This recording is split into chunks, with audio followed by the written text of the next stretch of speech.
Vamos lá. Fala pessoal, tudo bem? Bom dia, boa tarde, boa noite. Professor Elber do W Concurso, sejam todos muito bem-vindos. Vamos dar início a mais uma disciplina de grande importância, de grande relevância para a sua prova. Hoje chamamos de regras de Mandela, né? Também delimitado como regras mínimas da ONU para o tratamento de pessoas presas. Então, meu nome é Elber, sou professor do W Concurso, mestre em Direitos Fundamentais, e vamos dar continuidade ao nosso estudo, tá bom?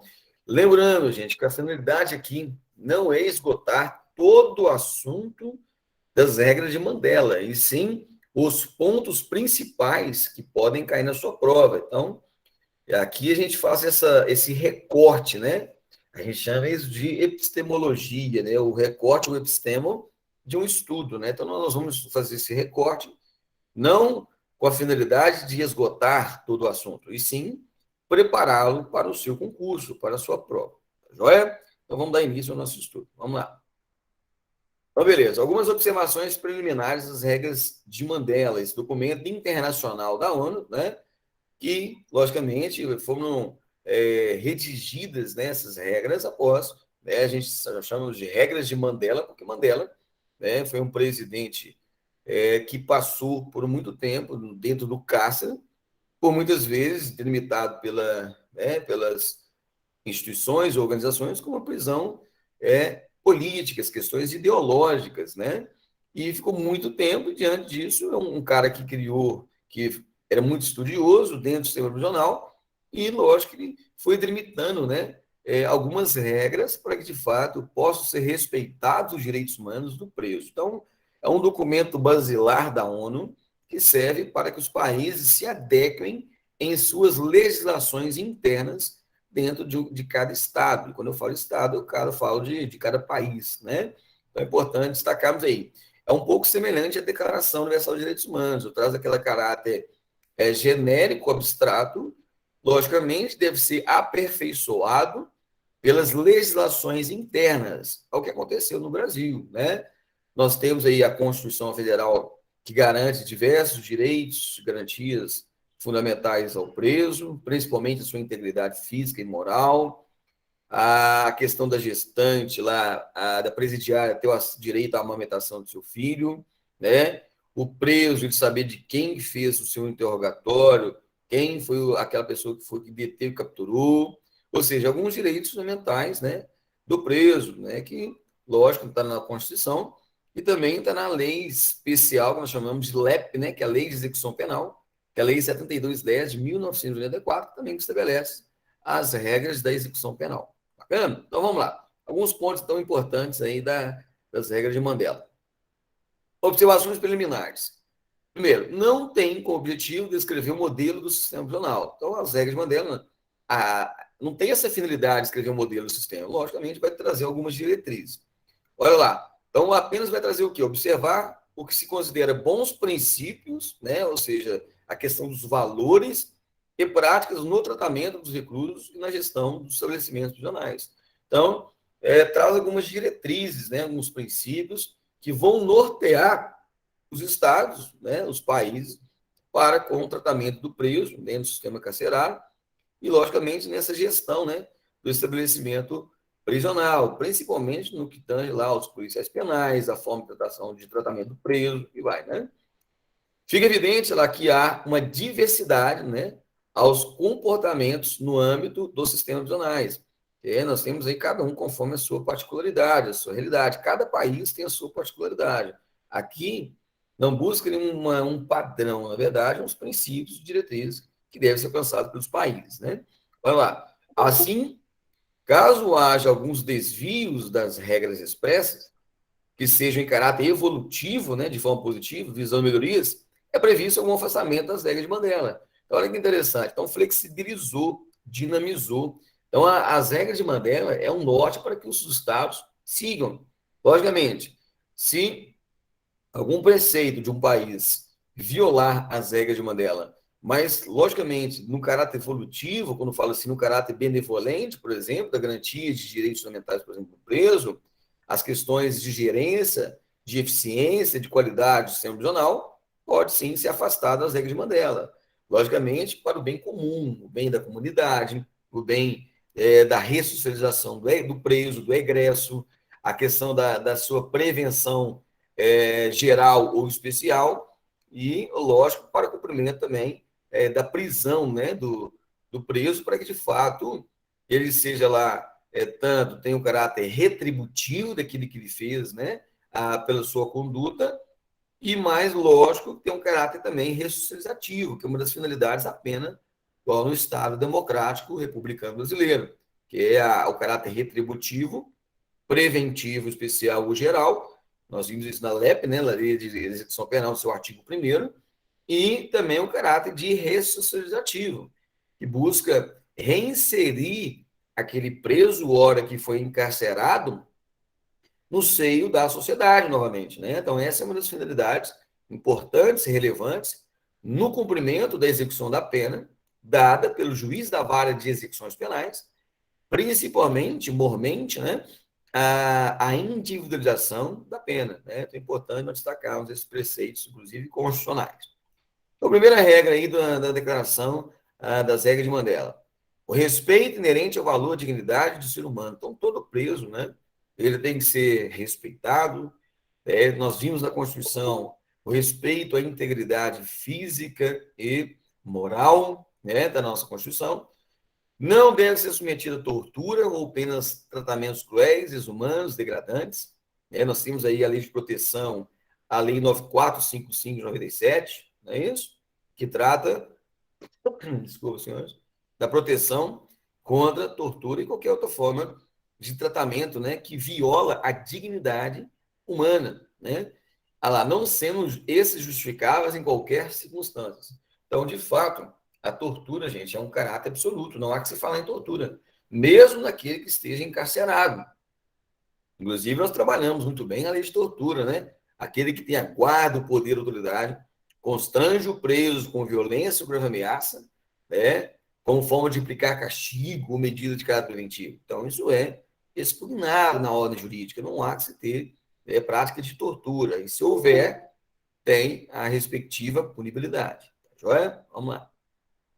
Regra número 2. Regras imparciais. Gente, primeira coisa, os agentes públicos, os policiais penais, o diretor do estabelecimento, o Poder Judiciário, o Legislativo e o Executivo, todos nós, agentes públicos, devemos atuar de maneira imparcial, né? Eu não favoreço um em detrimento de outro, eu não discrimino um em relação a outro, ou seja, não há que se fazer acepções, atos discriminatórios, principalmente no que tange a raça, cor, sexo, língua, religião, opinião política ou outra origem nacional, social, patrimônio, nascimento ou outra condição.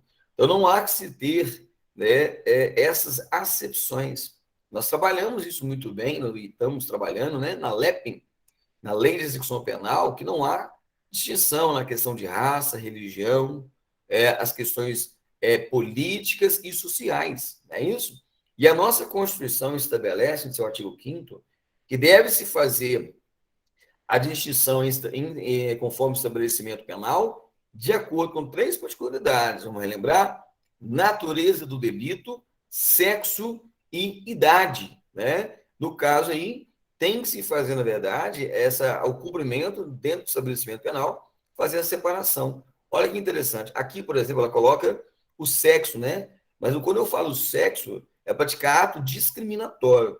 Quando eu falo a natureza do estabelecimento penal, o cumprimento da pena, por exemplo, nós nunca podemos colocar o gênero, o homem e uma mulher, para o cumprimento na mesma cela ou local de confinamento, justamente por violar direitos humanos, direitos fundamentais. Da mesma forma, a criança, o adolescente, né, as pessoas tênues, né, não posso colocar junto com o preso que comete um crime.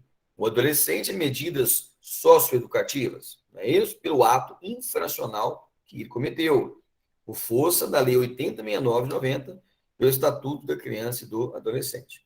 Então, para que o município lá não discriminação, discriminar significa segregar, excluir, afastar, mitigar, né? Então, nós não podemos discriminar, né? Principalmente aquelas pessoas em situação de vulnerabilidade.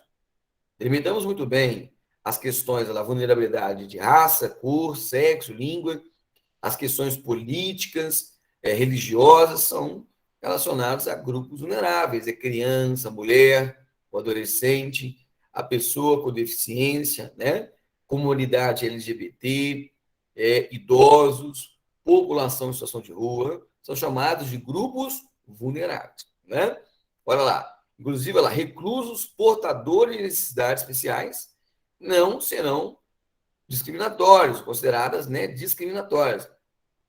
Principalmente, aqui, na verdade, aquela ideia da igualdade material de Aristóteles, né? Olha lá, as medidas tomadas para proteger e promover os direitos dos reclusos portadores de necessidades especiais não serão consideradas discriminatórias. Então, é aquela máxima de Aristóteles, né? Tratais iguais de maneira igual e os desiguais à medida de sua desigualdade. Então, quando nós criamos acepções, diferenciações no que tange a portadores de necessidades especiais, isso não é discriminação. Na verdade, é uma discriminação positiva, que é aceita no ordenamento jurídico. O que não pode é fazermos discriminações negativas. A própria doutrina coloca isso, por exemplo, de Paulo Bonavides, a ideia lá da discriminação negativa. Flávia Piovesan é muito clara nos seus livros, né, de direitos humanos. Não pode haver a discriminação negativa, de segregar, inclusive configura crime. Né? A Lei 7716/89, a Lei de racismo, né? Ou injúria racial, do artigo 5A, parágrafo 3º do Código Penal, não é isso? Então, não pode fazer acepções. Agora, lógico, se for para questões positivas, tudo bem. Então, é aceito. Regra número 3, não agravamento do sofrimento. Pessoal, só o fato de já estar cumprindo uma pena, encarcerado, restringindo o seu direito à locomoção, isso já é, de fato, um sofrimento. Né? Então, medidas lá que excluem uma pessoa do contato, né, com o mundo exterior, são penosas pelo fato, né, lá, ao ser privado de liberdade, lhe ser retirado o direito à autodeterminação. Então, não deve se agravar na pena, nem, inclusive mitigando os seus direitos fundamentais. Olha lá. O sistema prisional não deve agravar o sofrimento inerente a essa situação, lógico, exceto questões pontuais, né, lá, que fica justificado a separação daquela pessoa presa, né, dos demais. Por exemplo, a questão do RDD. Artigo 52 da lei, da LEP, né, na lei 72/1094, tem uma grande importância para nós, hein? Tanto para a prova quanto a atividade, né, dentro do sistema prisional. Porque aquele preso que tiver ele de alto risco, ou ele tem aquela participação em organização criminosa, associação criminosa ou milícia privada, ele vai para o RDD, chamamos de RDD cautelar, né, justamente na garantia da ordem pública, da garantia do estabelecimento penal. Então, em algumas exceções, pode sim, pontuais, justificar essa separação do preso do contato, inclusive lá com os outros presos. Tem as regras, né, do banho de sol, né, por exemplo, com 4 pessoas, de 2 horas, no máximo, com 4 pessoas, desde que não seja no mesmo grupo criminoso. Né? Então, nós sabemos aí algumas relevâncias nessa ideia. Né? Regra número 4, proteção da população. Olha lá. Então, gente, quais são os objetivos de uma prisão? Olha lá. Proteger primeiro quem? A sociedade, né? Contra a criminalidade e reduzir a reincidência. Então, essa é a ideia, tirar aquela pessoa que, ora, está cometendo um ato criminoso, né? E, de fato, reduzir a reincidência. Aquele preso que ele está dentro do sistema prisional, preso provisório, o condenado, o nacional, o estrangeiro, para que ele não reincida, né? Para que ele não volte a delinquir novamente. Então, esses são os objetivos, que de fato proteja a garantia da ordem pública, a garantia da segurança dos integrantes da sociedade, a sensação de segurança e reduzir a reincidência do crime e, principalmente, o medo do crime. Né? Olha lá, a reintegração das pessoas na sociedade após a sua libertação para que possam levar uma vida autossuficiente e de respeito para com as leis. Então, essa é a ideia, que ele volte a ser reinserido, ser reintegrado à sociedade, não busque delinquir novamente e respeite o ordenamento jurídico, ou seja, as leis, né, o conjunto de leis, para que, de fato, ele viva muito bem em sociedade, né?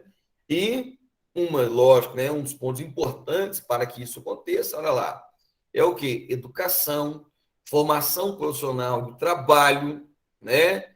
A natureza reparadora, moral, espiritual, social, desportiva, de saúde no preso, para o preso. Então, para que de fato o preso saia do sistema prisional, né? E de fato ele seja reinserido, reintegrado à sociedade, é preciso que ele receba um tratamento digno também do sistema prisional, com estudo. Sabemos muito bem que o trabalho do preso, lá no seu artigo 31, parágrafo único, é obrigatório, não é isso? O preso condenado é obrigado a trabalhar justamente para oferir ali ao final a sua dignidade profissional, né? O trabalho do preso condenado é obrigatório, o preso provisório é facultado e o preso político, no artigo 200, é facultado, mas é importante o trabalho justamente para buscar a dignidade profissional, né? E o que é importante é incluir, né, nessa ressocialização do preso? As questões espirituais, morais, sociais, esportivas, de saúde, ou seja, trazer a família para perto, trazer o emprego, trazer a comunidade, trazer lá as questões religiosas, a espiritualidade, né? Para que aquele preso ele faça uma reflexão dos seus atos e atos comportamentais e não volte mais a cometer atos criminosos. Ao semelhante ao sistema PAC, né?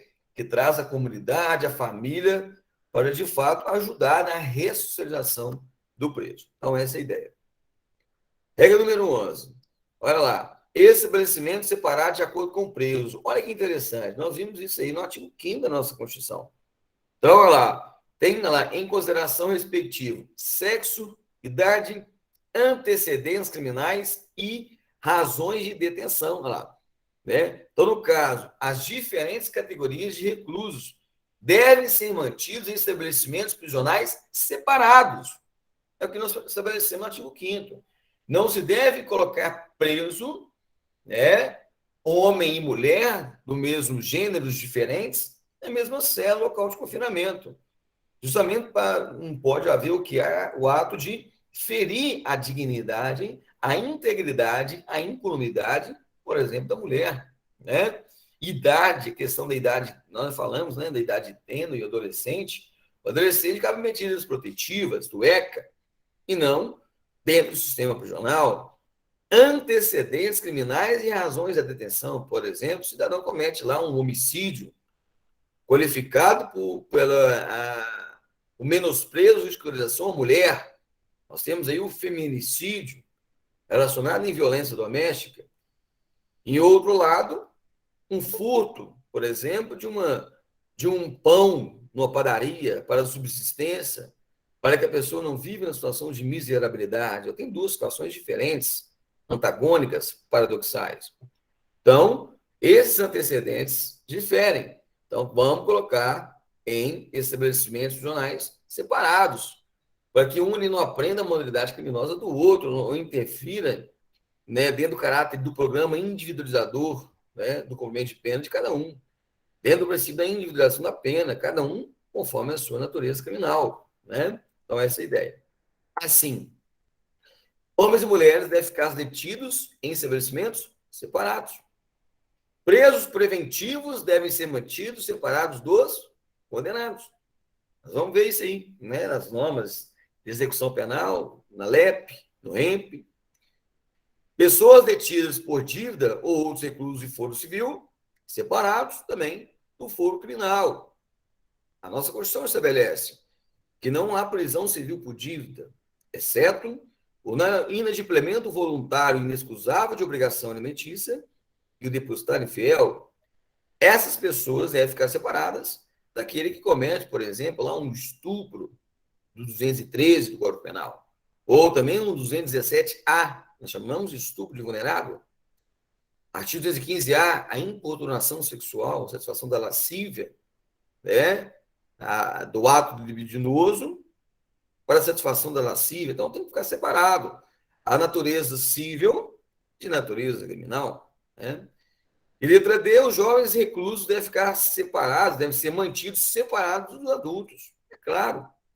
Nós temos a previsão, por exemplo, no Brasil, da Lei 80.69/90, que é o Estatuto da Criança e Adolescente, que prevê medidas socioeducativas quando o adolescente ele for apreendido, é isso? E ele vai cumprir medidas socioeducativas. Está no 112 lá do ECA. Noutra vertente, noutro ponto, nós temos aí o cumprimento de pena daquele que é maior de idade, ou chamado de também imputável, né? Regras do Código Penal. Então, aquele que é imputável, ele vai para o estabelecimento penal. E aquele que é inimputável, que nós trabalhamos muito bem, o adolescente, pela prática de ato infracional que foi apreendido pela autoridade de polícia ostensiva e manutenção da ordem, que nós chamamos de polícia militar, que foi levado à presença da autoridade de polícia judicial, que é o presidido pelo delegado de polícia, por força do 144 da nossa Constituição, que traz o rol do ânus clausus, né, dos órgãos de segurança pública, delimita, né, as suas competências. Então é importante destacar essas regras. Né? Número 12, quantidade de preso por cela. Olha que interessante. Lá no artigo 88, se não me engano, da LEP, fala que deve-se ter um preso por cela, é isso? Condenado. Tem que ter local, aeração, ventilação, salubridade. E a área tem que ser no mínimo de 6 metros quadrados. A regra lá da LEP, né? Olha aí, o que a regra de Mandela estabelece? Celas locais não devem ser ocupadas por mais de um recluso. Olha que interessante. Se olharmos muito bem a nossa LEP, Lei de Execução Penal, ela está em consonância, está respeitando as regras de Mandela. Deve evitar-se que 2 reclusos sejam alojados numa mesma cela ou local. Logicamente, né, lá, né, tem que ter uma vigilância regular, adaptada ao tipo de estabelecimento prisional em causa. Né, lá. Então, quando se ocorre a utilização de dormitórios, né, lá, que devem ser ocupados por reclusos cuidadosamente escolhidos e reconhecidos como sendo capazes de ser alojados nessas condições. Por exemplo, quando for colocar mais de um, né, tem que ter, né, logicamente, um controle desses presos. Regra número 13. Olha lá, os locais dos reclusos, na garantia da dignidade humana, tem que ter higiene, saúde, as condições climatéricas, a cubinagem de ar disponível, ou seja, o local ali tem que ter uma aeração, né, uma ventilação adequada, o espaço mínimo, a iluminação, o aquecimento e a ventilação, justamente para que ele, de fato, seja respeitado os direitos humanos do preso. 24. Acesso à saúde. Prestação de serviços médicos aos reclusos é de responsabilidade do Estado. Há pouco, em 2015, o ministro Marco Aurélio de Mello declarou ação de coisas inconstitucionais do sistema prisional brasileiro. Ele comparou o sistema brasileiro como uma masmorra, onde os direitos fundamentais do preso eram e são totalmente mitigados, afastados. A ele não é garantido o direito mínimo. É uma decisão do ministro do Supremo Tribunal Federal, à época, Marco Aurélio de Mello, 2015, porque o Estado, por muitas vezes, ele mitiga esses direitos fundamentais. Né? Olha lá. Então, tem que ter o acesso gratuito aos serviços de saúde necessários, sem discriminação em razão de sua situação jurídica. Então, deve-se respeitar, então, o acesso à saúde. A presa grávida e a criança. Sabemos muito bem que no nosso artigo 5º da nossa Constituição estabelece que a mulher, a presidiária, tem o direito de permanecer com seu filho em período de amamentação. Né? E lá no seu artigo 83, parágrafo 2º, se não me engano, da LEP, estabelece que a presidiária tem o direito de amamentação de, no mínimo, 6 meses de idade a criança. para que, de fato, seja respeitada o direito da criança. Porque, na verdade, quem está cumprindo a pena é a mãe. Tal fato não deve constar no respectivo registro de nascimento se a criança nascer do estabelecimento prisional. Por que isso? Por que o período alimentício da criança e no registro de nascimento não pode constar aquela situação de nasceu dentro do estabelecimento? Por quê? Porque justamente que não é a criança que está sendo punida pelo ato que ela cometeu, e sim a sua mãe que cometeu um ato criminoso. A criança jamais ela pode ser punida por aquilo que ela não cometeu. Porque senão, primeiro, eu estou violando direitos humanos. Segundo, eu estou violando a individualização da pena. A criança não pode ser punida por aquilo que ela não cometeu. Quem está presa, na verdade, é sua mãe. Então, a criança não pode ser violada seus direitos humanos e nem seus direitos fundamentais. Tá? É importante nós lembrarmos isso aí. Então, a criança, estabelecimento penal, prisional. Né? Então, no caso, a criança lá, né, pode ter lá, buscar condições para ter um infantário interno ou externo, né, um local ali, uma creche, como se fosse uma creche, né, chamamos de infantário, para que, de fato, ali a criança possa ali, ela se desenvolver próximo de sua mãe. Serviços de saúde pediátricos, né, de acompanhamento, somente questões psicológicas, né, da situação, né, da mãe, né. Então, é importante esses direitos. Nunca devem ser tratados como prisioneiros. Olha aí, ó. Tá vendo? Então é importante nós ratificarmos isso, convalidarmos isso. As crianças que se encontram em estabelecimentos prisionais, como os pais, nunca devem ser tratadas como prisioneiros. Porque, na verdade, quem está cumprindo a pena, pessoal, é a mãe, não a criança. Então, ela não pode ser prejudicada dos seus direitos humanos fundamentais por questões de conduta praticada pela sua gestante, né? Importante isso aí. Legalidade das sanções administrativas. Se um preso ele cometeu um ato indisciplinar ou um crime, logicamente tem que ser sancionado, né, internamente, isso sem afastar as questões judiciais. Ele ainda pode responder pelas questões judiciais, pelo crime, por exemplo, que cometeu. Né? Por exemplo, se um preso ele comete um crime doloso e dele estabelecimento penal, natureza grave, é uma sanção grave administrativa. Vai responder do processo, do crime, e vai responder internamente também questões administrativas, né? Nós temos essa previsibilidade. Então, olha lá. Os seguintes pontos devem ser determinados por lei e regulamento da autoridade competente. Primeiro, conduta que constitui uma infração disciplinar. Por exemplo, se o preso comete um crime doloso, crime culposo, uma contravenção, uma subversão à ordem, né? Fugir, são infrações disciplinares. O tipo e a duração das sanções aplicadas ao preso tem que ser limitado por uma lei e regulamento. Nós temos aí, né, a LEP, nós temos aí a 11.404 de 94, que é as normas de execução do Estado de Minas. Nós temos o REMP também, que estabelece, né? Quem é a autoridade competente para pronunciar a sanção?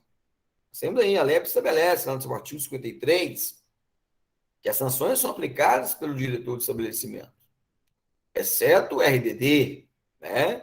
A questão do RDD não é aplicada pelo diretor, está no artigo 53, 54 da LEP. Importante, os senhores, dão uma olhada nisso. O artigo 54 estabelece que no caso do RDD, que é uma infração disciplinar, é uma medida disciplinar, uma sanção, né? Está no seu artigo 53, inciso 5º, não é aplicada pelo diretor do estabelecimento. É aplicada, sim, pelo juiz da vara de execução penal, ou seja, o juiz competente.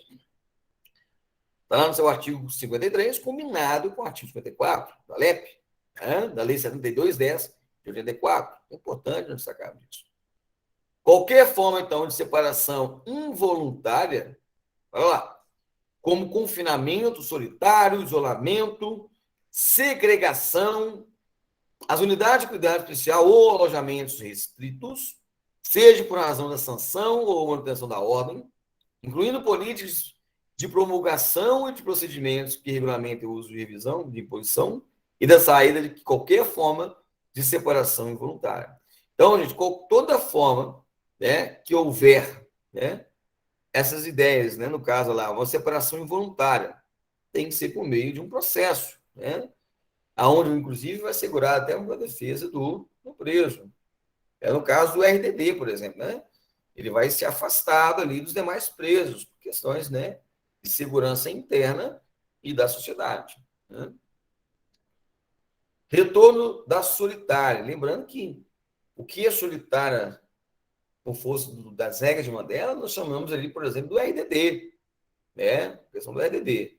As administrações prisionais são lá encorajadas a fazer o uso sempre que possível da prevenção de conflitos, mediação, né? Ou seja, de conflitos, inclusive, entre os presos, entre os agentes da lei e entre os presos, também para não ter aquela subversão à ordem, a um motim, uma revolta dentro do sistema carcerário, né? Como forma ali de resolução de litígios, conflitos, de maneira pacífica, né? Olha lá. Para os reclusos que estejam ou estiverem separados, né? A administração prisional deve tomar as medidas para aliviar os efeitos prejudiciais do confinamento, né? Principalmente, igual a gente trata do RDD, nós tivemos alteração do pacote anticrime aí, que recrudesceu, né, o RDD. A progressão também foi um recrudescimento, ou seja, ficou no mais penoso para o preso. Antes era mais leve, agora não, agora está mais grave, agora está mais rígido para o preso cumprir. Inclusive, até a doutrina de Jonas Jacobs, um jurista alemão, ele critica, né, essa mudança do pacote anticrime como um recrudescimento da pena, e não tem dados comprobatórios que, se o preso permanecer no RDD por mais tempo, ou dentro do sistema, no regime fechado por mais tempo, ele de fato vai trazer benefícios à sociedade. Né? Nós não temos ainda documentos científicos, inclusive foi uma das críticas, né, dessa construção do pacote anticrime, que endureceu as medidas de progressão de pena, do 112, da LEP e também do RDD. Então, são pontos importantes para nós destacarmos para a prova. Né? A questão do confinamento, né, que é o RDD, o preso vai ficar mais tempo, né? Por exemplo, se cometer um crime hediondo com natureza morte, né, ou equiparado à natureza morte, não tem livramento condicional, ele vai, e se ele é reincidente, ele vai permanecer para o cumprimento de pena no mínimo 70% da sua pena, para ele progredir de pena, né, de regime, por exemplo, fechado, semiaberto, então tem que cumprir 70%, ou seja, se toma uma cadeia de 40 anos, por exemplo, né, que é a pena máxima aí, a gente sabe muito bem, o cumprimento de pena, vai ficar 28 anos no sistema recluso, né? Então, houve um endurecimento das penas aí, no caso interno, né? Na progressão de pena. Cuidados, aplicação e sanções administrativas. Nenhum preso poderá ser punido, olha lá, lógico, exceto com base nas disposições legais e regulamentares, né? Então, a via de regra, a punibilidade do preso tem que respeitar a ampla defesa, o contraditório, a produção de prova por meio de advogado, mesmo, justamente para assegurar ali um devido processo, para que, se de fato, seja aplicada ali uma sanção administrativa. E é interessante estabelecer aquela vedação lá, que nunca, duas vezes, pela mesma infração, ele pode ser punido. É o que nós chamamos de no bis in idem, né? Que proíbe duas punibilidades na mesma esfera, pela mesma infração. Isso é expugnado pela ordem jurídica. Isso é paradoxal. Não pode punir o preso duas vezes pelo mesmo ato. Né? Senão configuraria o chamado bis in idem. Não é isso? E o bis in idem é proibido na ordem jurídica. O novo bis in idem. Eu não posso ter duas punibilidades na mesma esfera. Então, se um preso ele praticou uma conduta, ele vai ser punido uma vez só, Não pode ter duas ou mais punições pela mesma infração. Bacana? Pessoal, vamos dar um intervalinho, beber uma água e nós voltamos para finalizar as regras de Mandela. Bacana? Um grande abraço, WM Concurso. Nosso objetivo é a sua aprovação. Até mais.